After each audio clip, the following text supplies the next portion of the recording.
Hello guys, आज मैं बात करने वाला हूँ एक न्यू मूवी के ट्रेलर के बारे में। और मैं बात करने वाला हूँ आप जैसा कोई मेरी जिंदगी में आए, यानी आप जैसा कोई के ऑफिशियल ट्रेलर के बारे में। तो ये एक मूवी है और सीधा अगर मैं इसके स्टार कास्ट के बारे में बात करूँ, इसके अंदर होने वाले अपने शैतान से निकलने के बाद यानी कौन, यानी अपने आर माधवन। यस, और भाई इसमें कुछ भी ऐसे नेगेटिव रोल नहीं कर रहे, ये अपने मेन लीड में आए हुए हैं और ये अपने रोल प्ले करते हैं श्री वेणु का, जो एक संस्कृत का टीचर है, जो 42 साल का आदमी है, जिसकी अभी तक शादी नहीं हुई है। ये रड ये कुआरा मर रहा है अभी तक।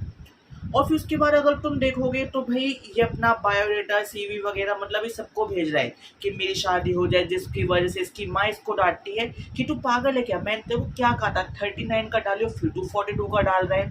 दूसरी साइड दिखाते हैं इस मूवी की मेन लीड यानी अपने फतिमा सना शेख को, जो वो भी बाय प्रोफेशन एक टीचर होती है एंड वो 32 इयर्स की होती है। और उनका और इनका बायोडाटा पता नहीं कैसे किसके थ्रू मैच कर जाता है।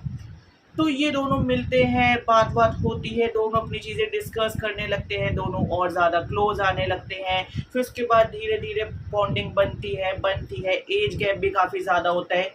प्लस दोनों की ना सोच इस मूवी में मतलब इस ट्रेलर में काफ़ी अलग दिखाई गई है, जो आई गेस इस मूवी का मेन प्लॉट भी होगा। देखो तुम्हें याद होगा आज से बहुत साल पहले, मतलब मैंने 2019 में देखी थी शादी में ज़रूर आना, जब मेरा हुआ था ब्रेकअप।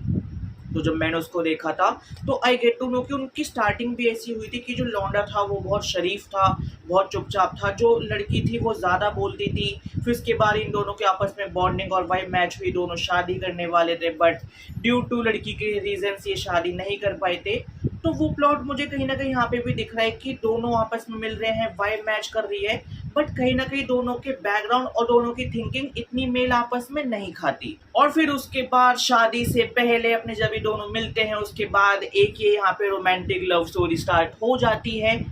बट इनका जो प्यार होता है वो काफ़ी ओल्ड स्कूल होता है। एक तो ये जवान नहीं है, दोनों बुढ़े हो चुके हैं, 42 और 32 भैया बहुत ज़्यादा होती है उम्र।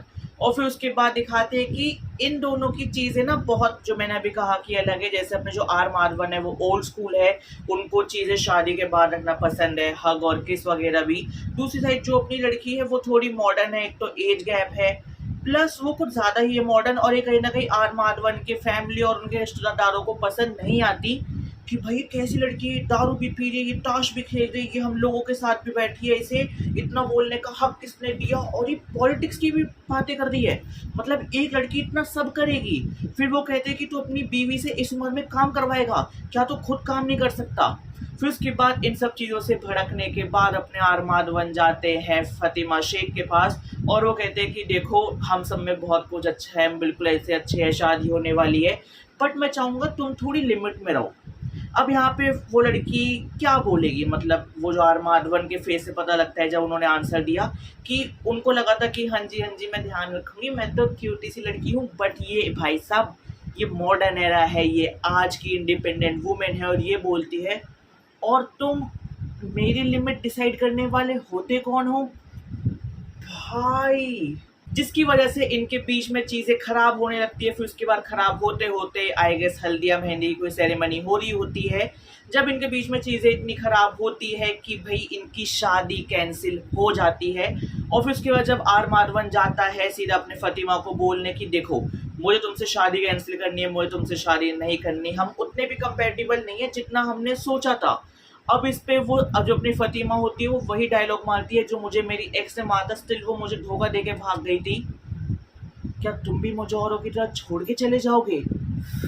ओ भाई मुझे मेरी एक्स की याद आ गई थी, मतलब इतना कसम से, मतलब इस मूवी का जो प्लॉट था ना मुझे मेरी लाइफ दिख रही थी।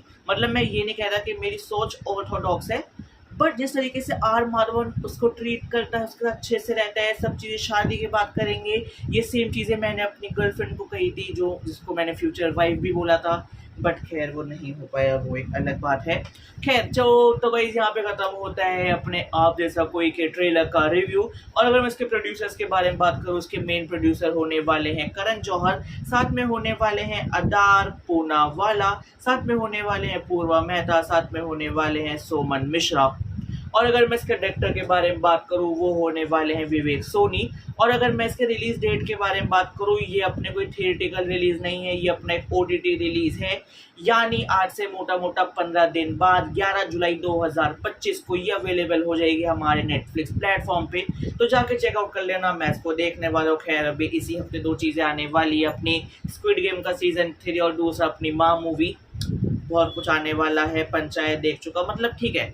मैंने अभी तक लफंगे पूरी नहीं देखी। मैंने राणा नायडू सीजन 2 पूरा अच्छे से नहीं देखा, एक बार देखा था, फिर देखने का मन कर रहा है। तो गाइस ये था मेरे इसके ट्रेलर पे रिव्यू। अगर तुम्हें ट्रेलर पसंद आया तो उस वीडियो पे लाइक कर दो, उस वीडियो पे कमेंट कर दो, उस वीडियो पे शेयर कर दो। और अगर तुम्हें अपने आर माधवन अच्छे लगते हैं, उनकी एक्टिंग अच्छी लगती है, तुम्हें वो ऐसा एक्टर पसंद है, तो मुझे प्यार बांट दो ताकि मैं ऐसी और अच्छी वीडियोस बना सकूं, नई वीडियोस बना सकूं। बाकी चल मिलते हैं को नई वीडियो के साथ। Bye bye guys.